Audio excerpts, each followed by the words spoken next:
All right. Look at that. I went live just in time. Hawkeye Nation. What's poppin'? Crazy Dog coming at you on the Buckin' Crazy YouTube channel with a very special live stream as they've actually just started revealing the top 25 in the college football playoff rankings. We're going to see who's in the first edition of the bracket. So starting us off, 25, you have Tennessee, 6-3. Pitt at 24. They're 7-2. 23rd, you have Washington, 6-2. That's tough. Okay, I don't need that on air anymore. Coming in at number 22, you have Mizzou. Mizzou 22. Bars rhyme.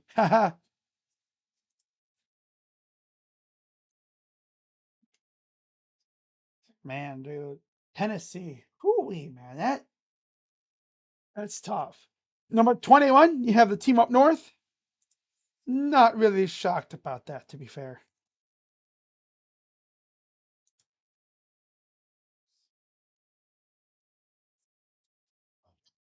That game against them, the game at the end of the season is going to be huge for both teams.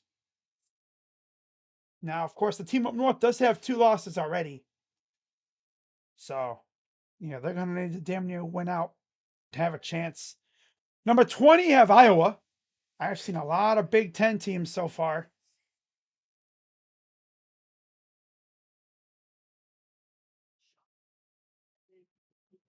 Iowa, 6-2. They're 20th.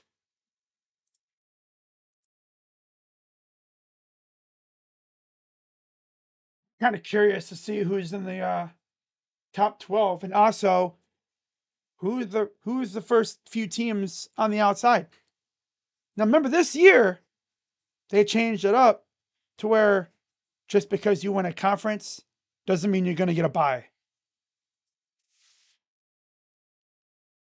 Number 19, another Big Ten team. It's USC, 6-2. Yeah, the freaking Big Ten is like loaded up in this top 25 so far. My goodness. I love to see it though.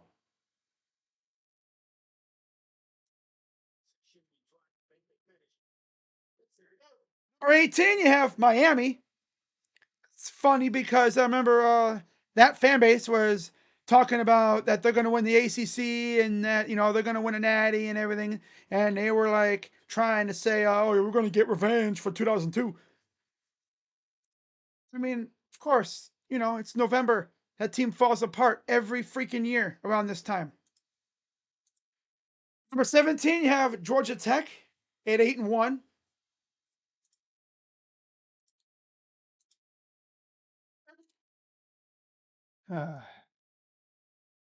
Now we're getting into the first few teams outside looking in of the bracket. Number 16, you have Vandy, 7-2.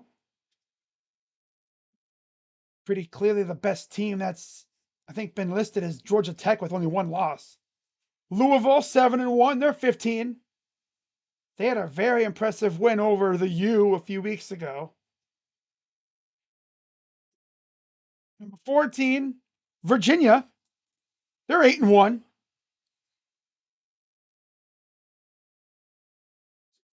Man, Virginia actually being good in football. That's a sight to behold.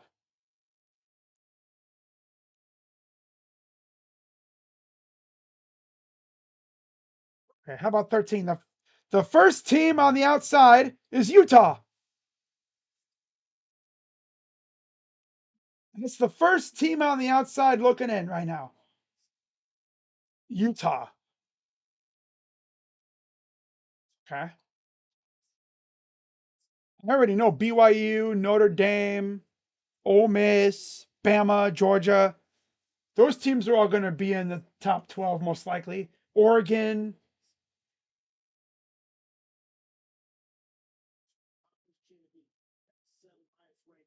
Let's see what this top 12 looks like.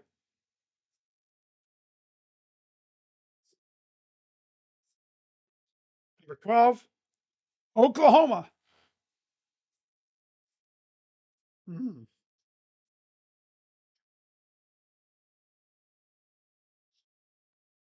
Yeah, on the outside looking in, Utah, Oklahoma, and Virginia. Wow. And then, of course, Texas at number 11. I just thought of something too. It's not going to happen. Could you imagine a playoff version of the Red River rivalry?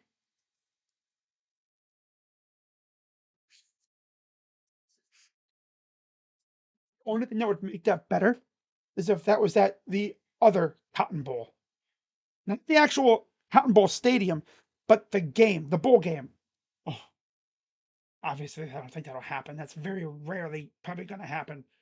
But still, that'd be freaking insane. Two editions of a banger rivalry game. Ooh. All right, number 10, you have Notre Dame.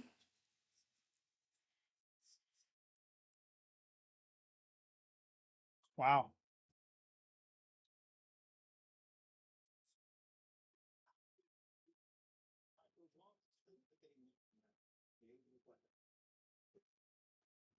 Ooh, Notre Dame.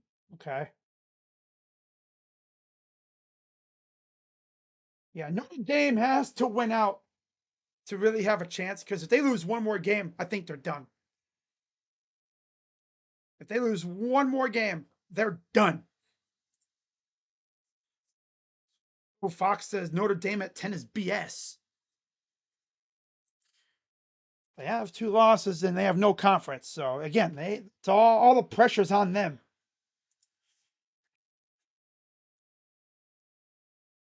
What's up, Fox? Who's number 9? Let's see. Oregon. 7-1. Their lone loss so far came against Indiana. Let's take a look at their schedule here real quick, just to see what they got cooking at the end of the year.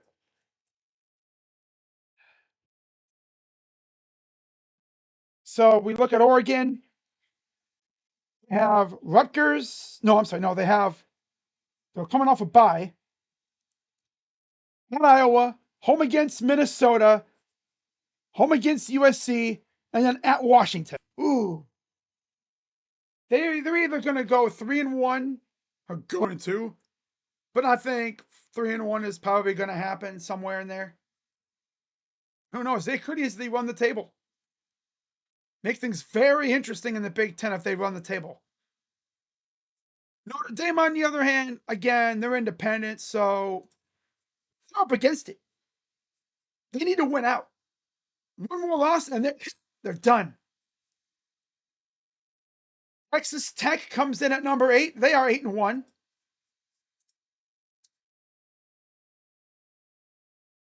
Looking at Notre Dame's schedule again, the conference. Number 7 is BYU, so there's back-to-back Big 12 teams. BYU, no. Remember, they lost Jake Retzlaff before the season started due to some off-the-field stuff. So they have Bear Bachmeier as their quarterback now, and they've looked great.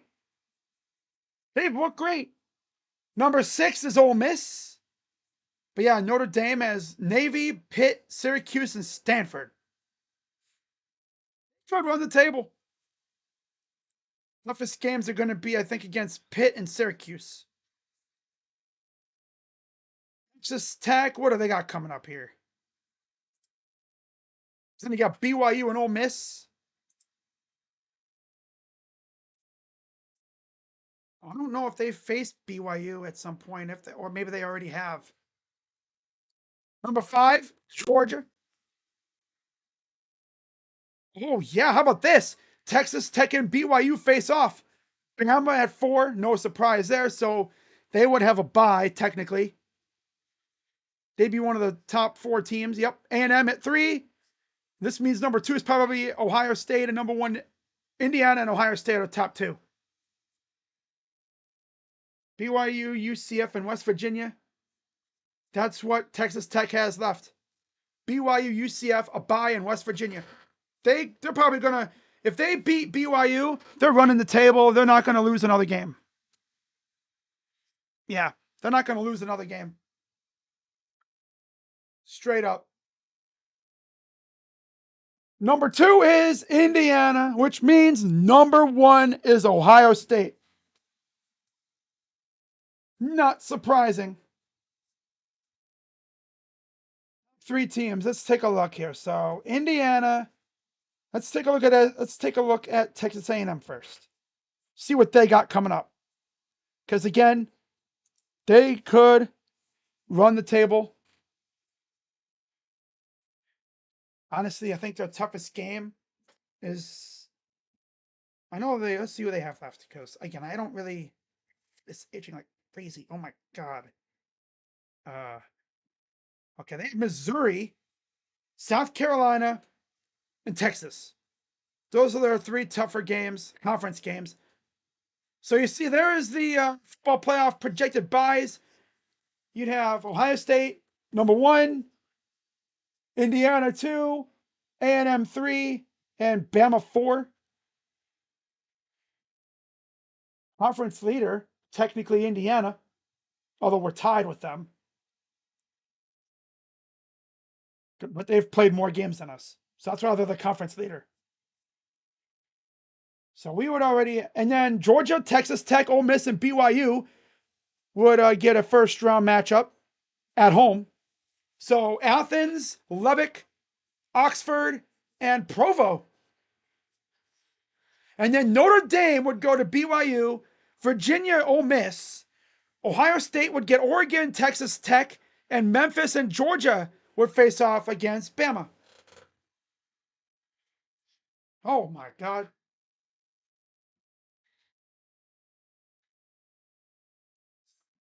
Imagine that though. BYU, Notre Dame, and Provo. Mormons versus Catholics. Oh, hell no. Holy war. Catholics versus Mormons.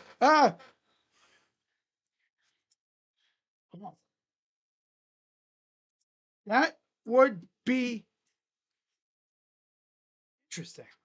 They're calling for Mormons versus Catholics in the freaking first round in Provo, Utah. Oh, brother. I wouldn't put it past BYU to smoke Notre Dame, too.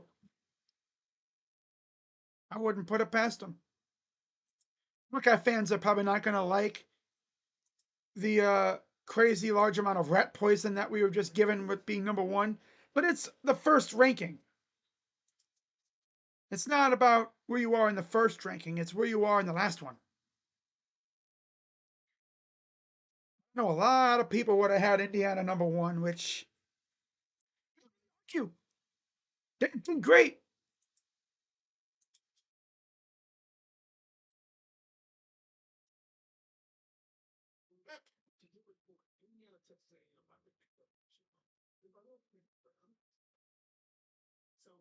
Wow.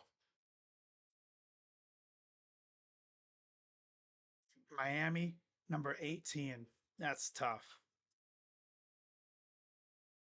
That's tough, man.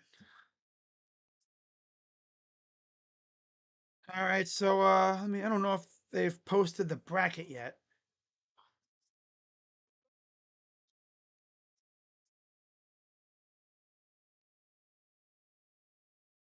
Because honestly, Memphis, solid team. Georgia, they've been kind of meh at times. All right, so here's the first look at the first bracket of the year. Let me screenshot and do all this other good stuff here. I'm only streaming this one, guys, by the way. I'm not going to be doing this for every single one. Just wanted to get my reaction to the very first ranking, bracket of the year.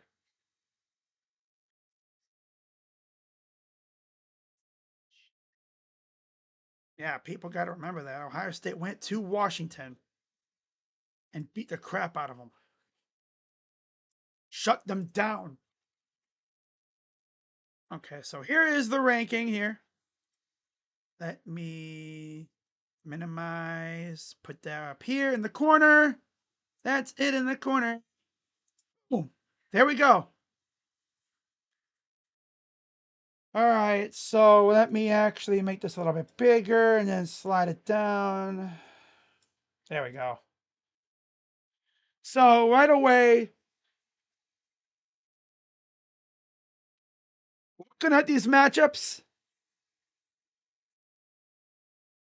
which one would be the biggest banger? Notre Dame, BYU, in Provo, Utah. Wee, man. That would be showtime. That would be huge, man. What about Memphis and Georgia? Winner going to face Alabama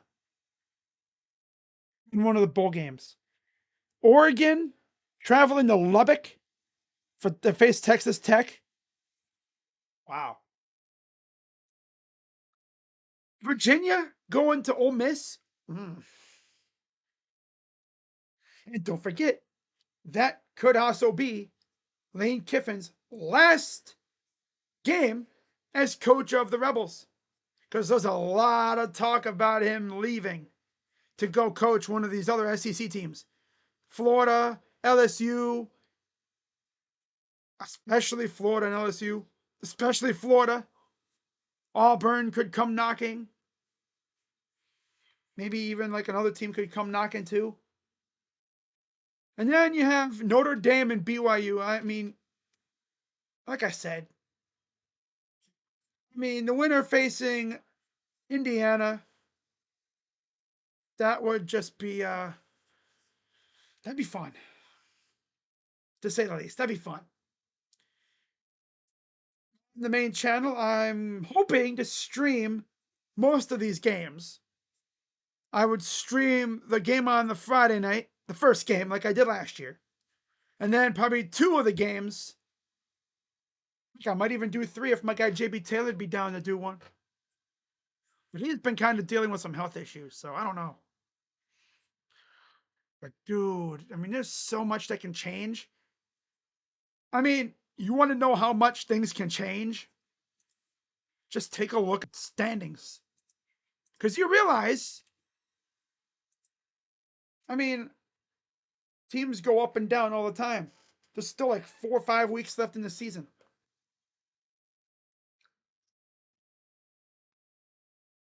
A lot can change. Obviously, if you win your conference, you get an auto bid, but you don't get a bye. Right? The way I see it too, in terms of the group of 5 team, it sounds like it's going to be either Memphis or USF. Barring some insane, like, crazy developments, it's going to be one of those 2 teams. Yeah. Let's take a look at the conference rankings. And let's see how things will be shaping up. Like, what would the conference championship games look like as of right now?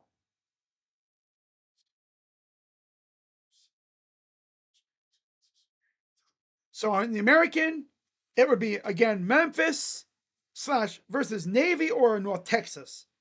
Tulane's also kind of lurking, as is South Florida. So it could be any one of those teams, in my opinion. But yeah, it's going to be interesting these last few weeks. In the ACC, obviously, winner gets an auto bid. Virginia and Georgia Tech, they're tied. They would be in the conference championship right now. Hits are right there as well. Louisville, SMU is not out of the realm, and neither is Duke. And yes, you even have Miami, but they're 2-2 in the conference. They're already up against it. Yeah, they're already up against it as is. In the Big 12, you really have a handful of teams for the most part. BYU's undefeated, obviously. Texas Tech, they're right there. Cincinnati's right there. Houston, Utah, and Arizona State. Don't even discount a team like TCU, maybe making some crazy run, but I don't think that'll happen. Everybody else is kind of up against it. Big Ten, it's essentially Indiana, Ohio State, team up north, maybe Oregon and Iowa and USC. Realistically, those are the teams that have a chance at maybe getting in the Big Ten title game. But I think I would have to say Indiana, Ohio State, team up north, Oregon and Iowa, and maybe USC have the best chance. I'm gonna be one of those teams with top four having the absolute best chance. Conference USA, I mean, yeah, it's not gonna be one of those teams. Sorry. Obviously, Independence, you have Notre Dame and UConn. They're all up against it right now. Notre Dame's 6-2. They absolutely must win out. It's possible. Not sure it'll happen.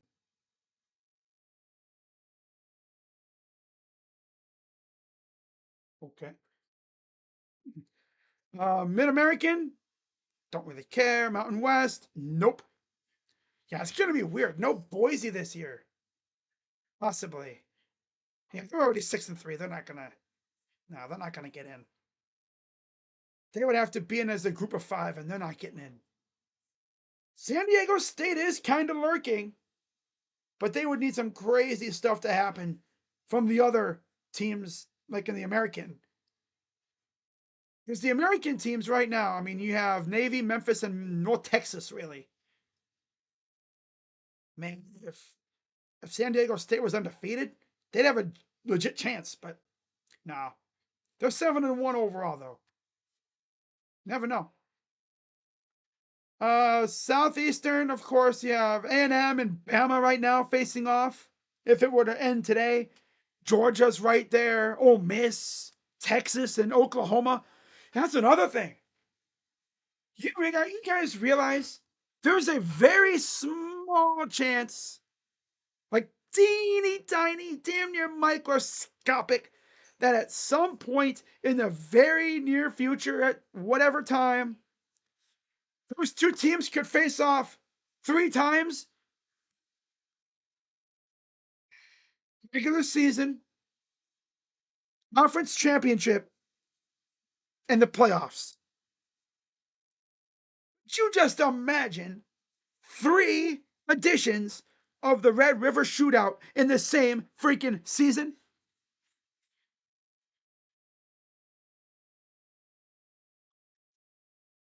Like I've said, don't tease me with a good time, man. Again, that's very unlikely to happen because so much has to go right for that to even, happen. Vanderbilt's even lurking, but they're not in a good spot. Really, the best teams that have a chance: A&M, Alabama, Georgia, Ole Miss, and Texas. Now, of course, A&M faces Texas at the end of the year. That's gonna be interesting. Not to mention Georgia already beat Ole Miss, and Bama beat Georgia again. Sun Belt, no, and then that's it for D1. So there's a lot that can happen. That's what makes it fun.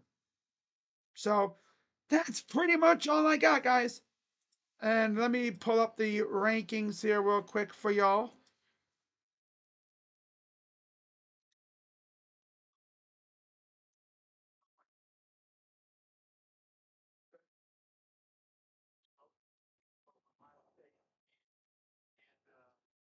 There it is. Let me see if Fox updated it here. All right. So again, here's a look at the poll from from Fox.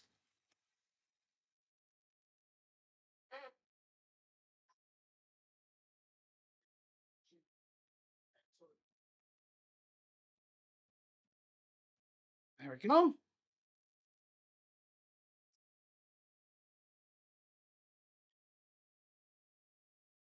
All right.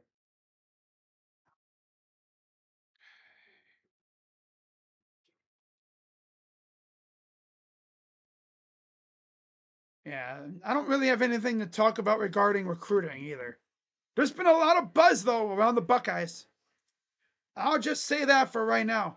There's a ton of buzz surrounding the Buckeyes, potentially flipping some dudes. So I might be making some boom videos here very soon.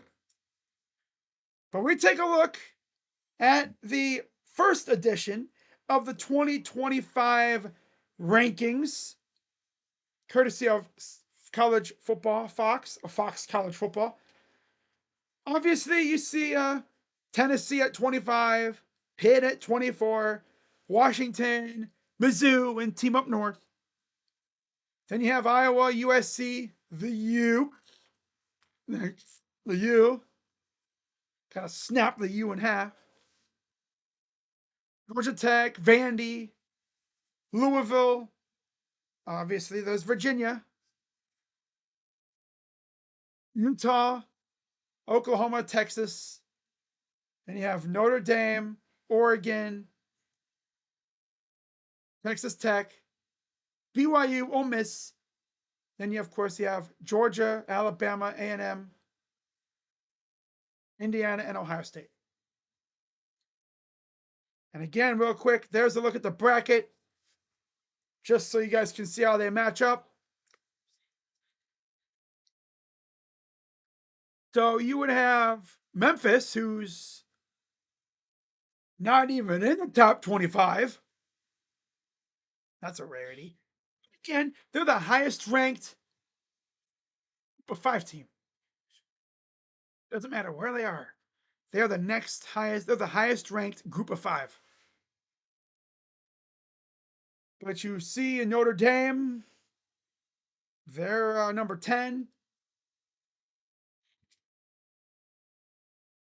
Obviously, the top 4, Ohio State, Indiana, A&M, and Bama. Georgia's 5. It's essentially the top 12, except Texas and Oklahoma. Virginia is at number 11. And of course, 12 is Memphis, the next highest Group of 5. Group of 5 get a automatic bid. The highest ranked Group of 5 team. Navy, they could possibly get in. If they take down Notre Dame, I bet you they'll be in. That might kick Notre Dame out, and that would move Navy in there somewhere. Complicated, right? Because you already have so many freaking Big Ten teams and SEC teams. Of course, you'd have, 2 Big 12 and an ACC as well. Very complicated method, but that's just the way they like it, right? Because people that are new to this stuff would see the ranking over here and think, "Where's Oklahoma and Texas? They are the first 2 teams out." Yeah. So it's a tough way to do it, but win your conference and you get in if you're a Power 4 team. It's that simple. Win your conference and you're in. Otherwise, you'd have to rely on at-large bids pretty much to get in. Hey guys, there's already been talks about them expanding. Before I know it, everyone in the top 25 might have a chance to get in. Who knows? But yeah, that's pretty much all I got for this one, guys. So have a good rest of your night.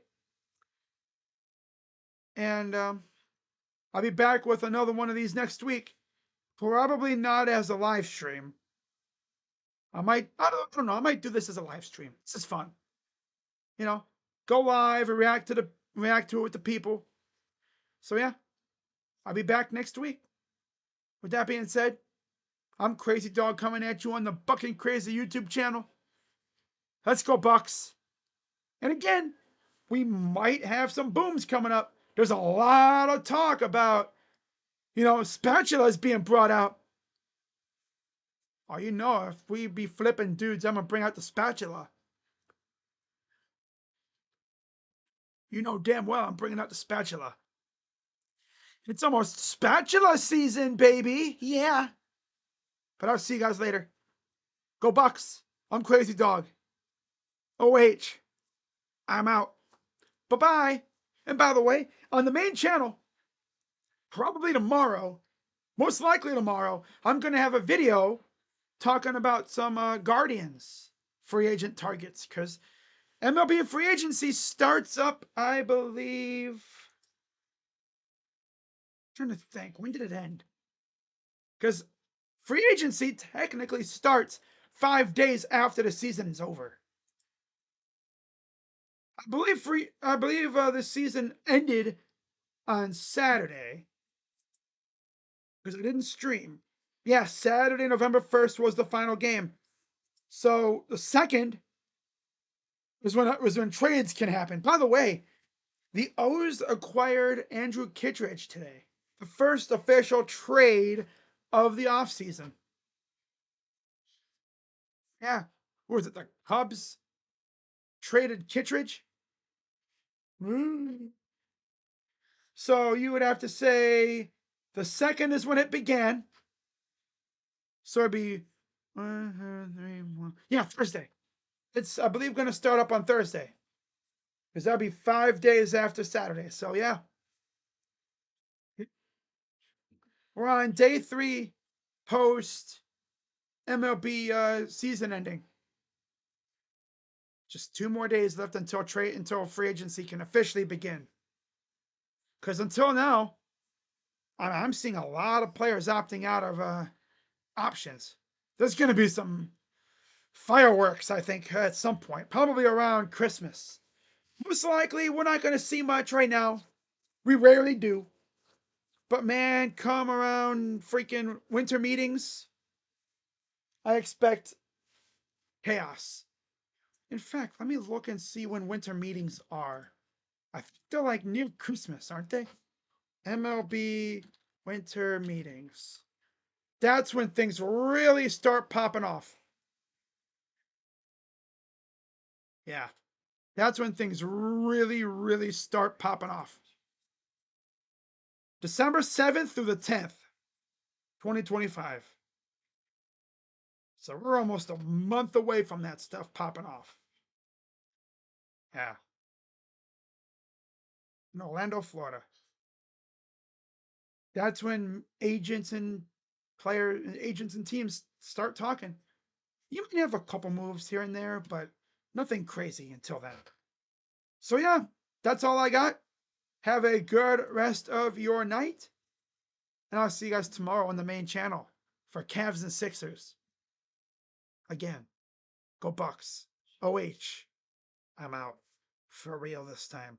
Bye-bye. Yeah.